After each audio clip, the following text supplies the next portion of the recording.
Here we divide 429 by 2 in a long division method.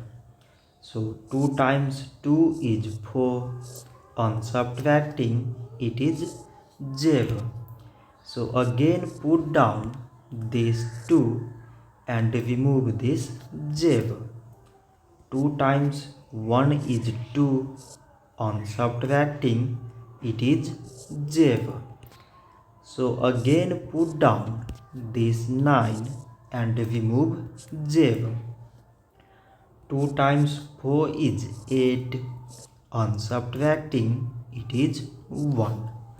So now this 1 is less than 2 and there is no other number beside.